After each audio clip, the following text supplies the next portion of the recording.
Okay, तो हमने needn't और डेयरेंट का यूज पढ़ लिया था।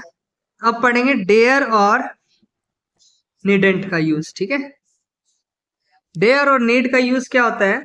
डेयर और नीड का यूज पढ़ेंगे, not a needn't, not a needn't. Dare और नीड जो होती है वो मेन वर्ब के फॉर्म में यूज होती है। अब ये भी पता होना चाहिए मेन वर्ब क्या होती है। तो वर्ब भी दो टाइप की होती है, जिसमें क्या होती है, एक हेल्पिंग वर्ब होती है,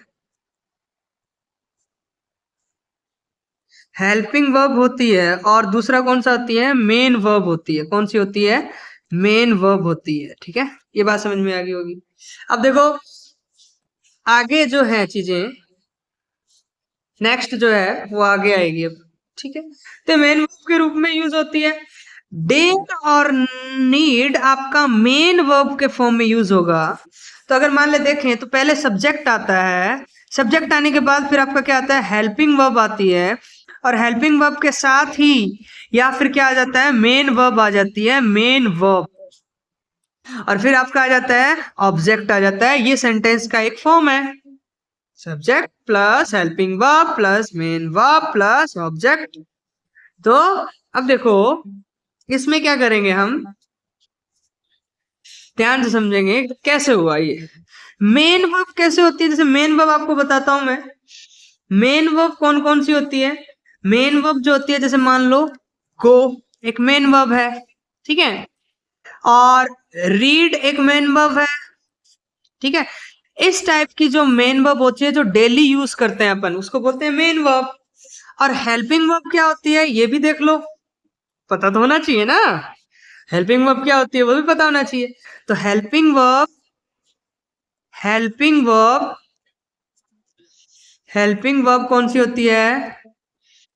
ये देखो, इज, एम, आर, ये हेल्पिंग वर्ब है।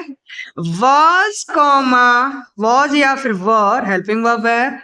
हैज और हैव हेल्पिंग वर्ब है। ये सारे डॉट डॉट जितने चलते जाएंगे ये सारे हेल्पिंग वर्ब है। बात समझ में आई? इसके बारे में आगे पढ़ेंगे, जब वर्ब पढ़ेंगे तब बात करेंगे। तब देखो, तो मतलब डेयर और नीड का प्रयोग या उपयोग या यूज हम किस फॉर्म में करते हैं? मेन वर्ब में यूज करते हैं। किस फॉर्म में करते हैं? मेन वर्ब में यूज करते हैं। और मेन वर्ब के फॉर्म में यूज करते हैं तो वो मेन वर्ब फॉर्म में सिंगुलर में भी यूज हो सकता है, और या फिर प्लूरल में भी यूज हो सकता है। सिंगुलर में भी यूज हो सकता है या फिर प्लूरल में भी यूज हो सकता है। ठीक है, दोनों के रूप में यूज होता है। तो डेयर और नीड का यूज मेन वर्ब के फॉर्म में सिंगुलर या प्लूरल दोनों में यूज हो सकता है। एग्जाम्पल लेते हैं। पहला एग्जाम्पल, ठीक है,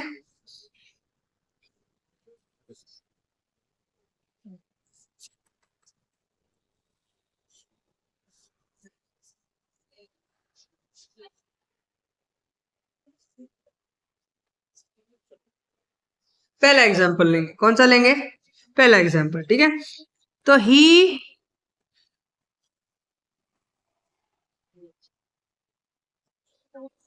ही dares to face the difficulties.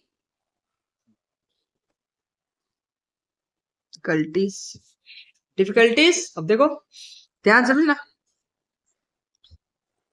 ही क्या है, सिंगुलर सब्जेक्ट है।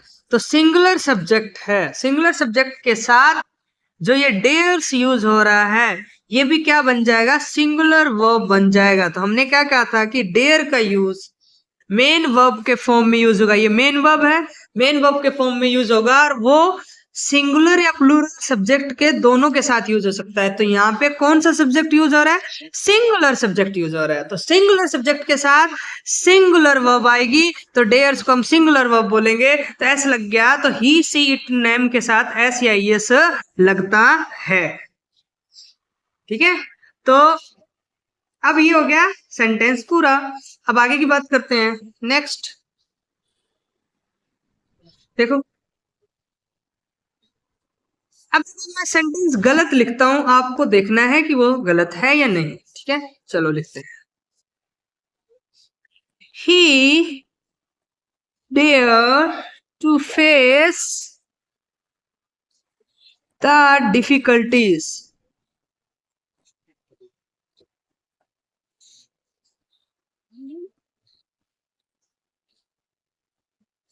डिफिकल्टीज, बात समझ में आ गई? अब देखो कैसे करना है, देखो ध्यान से समझो। ये ही क्या है? सिंगुलर सब्जेक्ट है। क्या है? सिंगुलर सब्जेक्ट है। तो सिंगुलर सब्जेक्ट के साथ सिंगुलर वर्ब आनी चाहिए थी, पर ये सिंगुलर वर्ब है ही नहीं, क्योंकि इसके साथ एस नहीं लगा, और एस नहीं लगा तो सिंगुलर वर्ब नहीं है, तो क्या बन गई? प्लूरल वर्ब बन गई। तो प्लूरल वर्ब के साथ कभी भी सिंगुलर सब्जेक्ट नहीं आता है, प्लूरल वर्ब के साथ प्लूरल सब्जेक्ट ही आता है, इसलिए सेंटेंस क्या हो गया? गलत हो गया। बात समझ में आ गई होगी? ठीक है, हाँ। अब एक एग्जाम्पल और लेते हैं। एग्जाम्पल है तीसरा, she needs a book. She needs a book. तो सी नीड्स ए बुक, अब ध्यान से सुनना, सी नीड्स ए बुक। सी क्या है? सिंगुलर सब्जेक्ट है। सिंगुलर सब्जेक्ट के साथ सिंगुलर होनी चाहिए, तो नीड्स क्या हो गया? सिंगुलर वर्ब्स होगी, क्योंकि इसके साथ एस लग गया, तो सिंगुलर वर्ब होगी, तो इसलिए ये सेंटेंस सही हो गया, करेक्ट है। बहुत बढ़िया, शाबाश। चलो आगे। अब नेक्स्ट जो आपका है सेंटेंस, जितनी प्रैक्टिस करोगे उतना जल्दी याद होगी चीजें।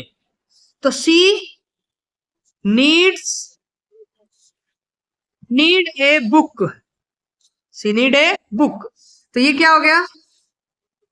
अगर देखें तो सी क्या? सिंगुलर सब्जेक्ट है। सिंगुलर सब्जेक्ट के साथ सिंगुलर वर्ब आनी चाहिए थी, पर यहाँ पे प्लूरल वर्ब आ रही है, तो प्लूरल वर्ब के साथ प्लूरल सब्जेक्ट आना चाहिए था, पर तो यहाँ पे सिंगुलर सब्जेक्ट आ रहा है, तो बस सेंटेंस क्या हो गया? गलत हो गया। बात समझ में आ गई होगी? तो ये अब हमारी प्रैक्टिस हो गई, कितनी अच्छे से प्रैक्टिस हो गई। अब आगे बात करते हैं, ध्यान देने की बातें हैं, कुछ नोट्स हैं, नोट की बातें हैं कुछ ध्यान देने की, कि नेगेटिव सेंटेंस को अगर देखें तो कैसे यूज करना है। नेगेटिव सेंटेंस में हम डेयर का यूज कैसे करेंगे, तो वो बात ध्यान रखनी है। ठीक है, वो मेन वर्ब कैसे यूज होगी, डेयर और नीड कैसे यूज होगा, बात करते हैं। चलो ओके।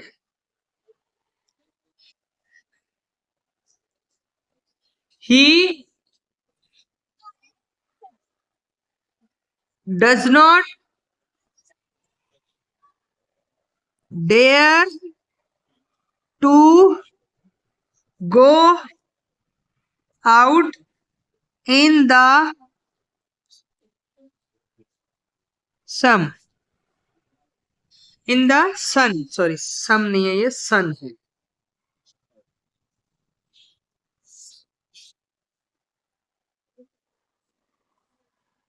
सन। ठीक है, तब देखो, अब आपको कहना ही क्या है?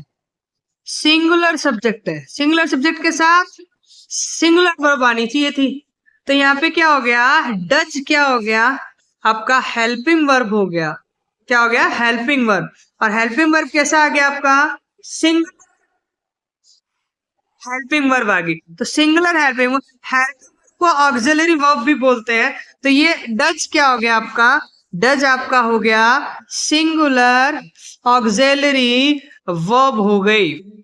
तो सिंगुलर ऑक्सिलरी वर्ब हो गई, तो सिंगुलर ऑक्सिलरी वर्ब के साथ सिंगुलर सब्जेक्ट ही आना चाहिए। बात सही हो रही है, एकदम सेंटेंस सही जा रहा है। उसके बाद अगर मेन वर्ब आ जाएगी, उसके बाद मेन वर्ब आ जाएगी, तो मेन वर्ब अब प्लूरल हो या सिंगुलर हो कोई फर्क नहीं पड़ता। क्यों? क्योंकि पहले हमें किसके साथ कंपेयर कर लिया? सिंगुलर सब्जेक्ट को सिंगुलर ऑक्सिलरी वर्ब या सिंगुलर हेल्पिंग वर्ब के साथ कंपेयर कर लिया, तो इसलिए सेंटेंस क्या हो गया? सही हो गया। सेंटेंस क्या हो गया? सही हो गया।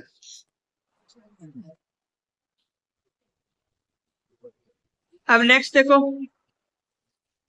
एक और है,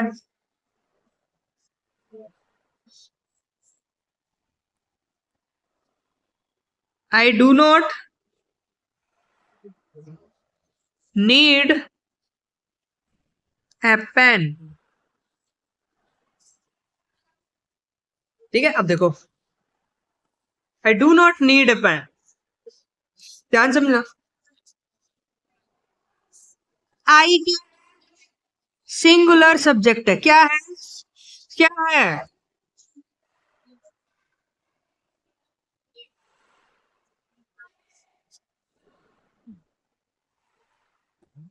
आई क्या है? सिंगुलर सब्जेक्ट है। तो आई अगर सिंगुलर सब्जेक्ट है तो इसके साथ क्या आना चाहिए? सिंगुलर हेल्पिंग वर्ब आनी चाहिए या सिंगुलर वर्ब आनी चाहिए। बट मैंने एक चीज बताई थी, याद करो पिछला वाला, कि आई के साथ सिंगुलर वर्ब भी आ सकती है और प्लूरल वर्ब भी आ सकती है। बात समझ में आ गई होगी, ठीक है? तो वो अब सेंटेंस यहाँ यूज हो रहा है ना, तो पीछे रूल याद होंगे तभी तो आप कर पाओगे। तो आप जब कर पाओगे, देखो ध्यान से, सिंगुलर आई के साथ आपका सिंगुलर वर्ब भी आ सकती है, प्लूरल वर्ब भी आ सकती है। तो आई के साथ यहाँ पे प्लूरल, प्लूरल कौन सी आ रही है? प्लूरल ऑक्सिलरी वर्ब आ रही है। तो auxiliary plural, plural auxiliary verb आ रही है, तो बात एकदम सही होगी। ये रूल नंबर आपने पहले भी क्लियर कर चुके हैं कि आई के साथ सिंगुलर वर्ब भी आ सकती है, प्लूरल वर्ब भी आ सकती है। तो ये सेंटेंस आपका क्या हो गया? सही हो गया। उसके बाद मेन वर्ब आपकी प्लूरल हो या सिंगुलर हो, कोई फर्क नहीं पड़ता है। Okay, next.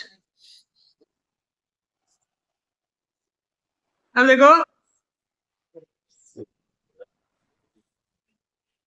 बाकी अपन